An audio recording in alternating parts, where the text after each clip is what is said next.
네,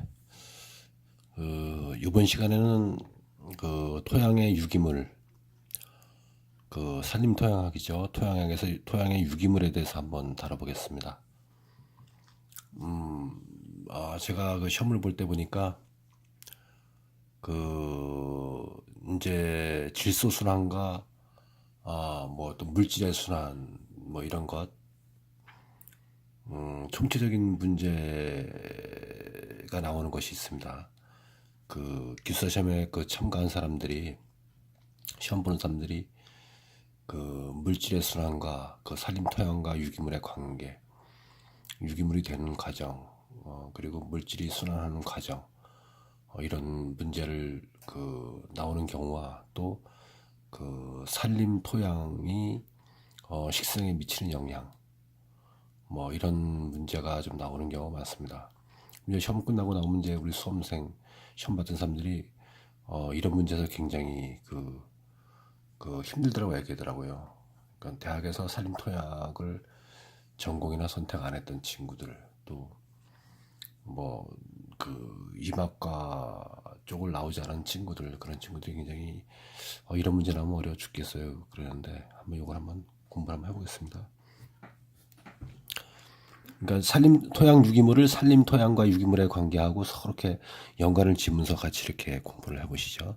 토양과 유기물 그러면 우리 산림 토양, 잎이 떨어지고 나무가 이렇게 썩어서 또 이렇게 유기물이 되고 유기물이 생성되고 뭐 조류라든가 아니면 뭐 파충류라든가 아니면 뭐 우리 뭐 짐승들에 의한 뭐 분비물 썩어서 시체가 돼서 이런 것이 유기물 되는 것, 이런 것이 토양과 어떻게 결합이 돼서 우리 식생에 더 도움이 되는가, 이렇게 공부를 총체적으로 같이 한번 생각을 하면서 요걸 보면서 이렇게 서로 자기만의 서브노트를 만드시길 바랍니다. 토양 유기물, 토양공학에서 유기물과 무기물의 분류 기준이 되는 기준은 탄소로서 미생물, 식물, 동물, 그리고 사람 등의 생명체가 에너지원으로 이용할 수 있는 흡수 가능한 키워드입니다. 흡수 가능한, 즉 아미노산, 포도당, 지질, 핵산, 지방산, 섬유질, 폴리페놀, 비타민, 섬유질 등 이런 것은 흡수 가능한 것입니다. 가능한 기본인 유기탄수화물은 유기물을 분류하고 흡수 불가능한 석탄, 원유, 그리고 다이아몬드 등은 무기물로 분류한다. 유기물과 무기물을 일단 분류해야 되겠죠. 답안 작성할 때. 자, 그리고 토양 유기물이 얼마나 오랫동안 토양 속에서 존재하는지, 토양 유기물이 얼마나 오랫동안 토양 속에서 존재하면서 토양을 비옥하게 만드는가, 요것을 좀 항상 생각을 해야 되겠죠. 유기물이 얼만큼 토양 속에서 존재해서 토양을 비옥하게 하는가. 산림토양도 마찬가지겠죠. 토양의 공급은 산소와 물로 이루어졌으며 통기성과 배수성을 결정되며 이 통기성은 바람도 통하고 물도 통한다, 그런 뜻이겠죠. 토양 미생물의 안전한 주거지인 미생물이 안전한 주거지인 동시에 토양 뿌리가 자라는 공간이다. 토양의 공급은 산소와 물로 이루어져 통기성, 배수성을 결정하며 토양 미생물의 안전한 주거지인 동시에 토양 뿌리가 자라는 공간이 된다. 상당히 중요한 거죠, 토양의 공급은. 자, 그럼 토양 속에서 부식화된 유기물, 휴믹산, 풀빅산, 울트라휴믹 등은 기본적으로 토양 미생물을 생육을 촉진하고, 키워드입니다. 토양 미생물의 생육을 촉진하고, 뭐가? 토양 속에서 부식된 유기물, 즉 휴믹산 같은 거, 풀빅산 같은 거, 울트라휴믹 같은 거, 이런 것은 토양 미생물의 생육을 촉진하고 이들이 분비하는 생리대사 물질, 키워드입니다. 생리대사 물질과 함께 분산된 토립자를 하나의 작은 덩어리로 뭉치는 접착제 기능으로 단립자를 뭉쳐 입단화 구조를 촉진하여 토양 공급을 증대시킨다. 상당히 중요한 얘기죠. 두 줄 진짜 완전히 이건 외워둬야 되겠습니다. 토양 속에서 부식화된 유기물, 휴믹산, 풀빅산, 울트라휴믹 등은 기본적으로 토양 미생물의 생육을 촉진시키고 이들이 분비하는 생리대사 물질과 함께 분산된 토립자를 하나의 작은 덩어리를 뭉치는 접착제 기능으로 단립자를 뭉쳐 입단화 구조를 촉진하는 토양 공급을 촉진하여 토양 공급을 증대시킨다. 이 밑에 그림이 나와 있습니다. 일반 점토와 실토가 이렇게 나달처럼 각각 있는 거죠. 그리고 이 그림을 보면 토양 내부 접착제, 미생물 효소, 부식화된 유기물이 서로 이렇게 작용을 하는 것입니다. 그래서 입단화, 위에서 나온 것처럼 각각의 그런 그 점토와 실트가 이런 휴믹산, 풀빅산, 울트라 휴믹 같은 것이 부식화돼서 이 점토질 역할을 해갖고 각각 뭉치게 돼서 입단화, 그러니까 토양과 토양 사이에 공극이 생기는 것입니다.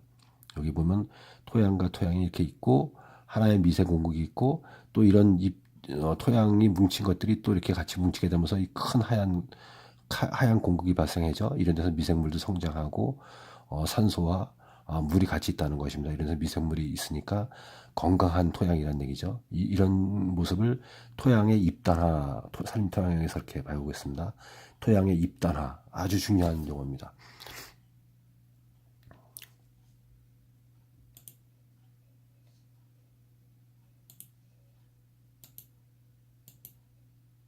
자, 두 번째 페이지입니다. 부식화된 유기물의 공급으로 토양의 유기탄소량이 증가하면 자연적으로 곰팡이 키워드입니다. 부식화된 유기물의 공급으로 토양의 유기탄소량이 증가하게 되면 자연적으로 어떻게 곰팡이, 박테리아, 아메바 등 토양 미생물 종다양성 상당히 중요한 키워드죠. 곰팡이, 박테리아, 아메바 등 토양 미생물 종다양성과 개체수가 증가하게 되고 토양 내부의 접착제 유독물질인 양이 증가하여 토양 공급이 충분하게 확보되면 부수적으로 소공급과 대공급 속에 물, 산소량이 충분돼서 토양이 건강한 토양이 된다 이 뜻입니다. 그래서 따라서 안정된 형태의 부식화된 유기물인 부엽토, 피트모스, 그리고 울트라 휴믹산 또는 풀빅산 같은 부식화된 유기물을 투입하면 부식화된 유기물은 토양 미생물의 최소 2 내지 3년 동안 매우 안정된 탄소 에너지원으로 이용하여 장기적으로 미생물 생육 촉진을 하고 토양 구조의 입단화 촉진을 하는 동시에 토양 내부 유기태 미네랄 함량을 높여 토양을 비옥하게 만들 수 있다. 이제 우리 산림 토양하고 연관져서 공부해야 되겠죠. 산에서 낙엽이 떨어지고 낙엽이 썩게 되고 부엽토가 발생하고 또 나무가 또 고사돼서 쓰러지게 되고 그 나무 또 미생물이 침투해서 그 나무가 토양과 같이 이렇게 그 작용을 해서 그 토양이 점점 더 건강해서 유기물이 생기게 되고 그 토양이 입단화가 되고 그 산소하고 물이 많아지게 되면서 유기물이 증가되고 그러다 보면은 건강한 토양이 되니까 우리 수목 생리에 성장에 큰 좋은 역할을 준다. 이런 식으로 공부를 해야 되겠습니다. 요즘에 산림 기술사 시험에 나오는 거 보니까요. 뭐 소나무 재선 중에서도 비병직목 이렇게 나오는 경우가 있고 그러니까 우리가 이렇게 폭넓게 공부를 안 했던 분들은 이렇게 일반 토양과 산림 토양 이런 걸 연관시켜서 산림 토양이 우리 식생에 미친 영향 이렇게 공부를 갖다 이렇게 포괄적으로 해서 토양학을 우리가 무시는 할 수 없는 것 같습니다. 그래서 토양을 한번 제가 자꾸 이렇게 요새 며칠 들어서 이렇게 깊이 공부하는 것은 기본입니다.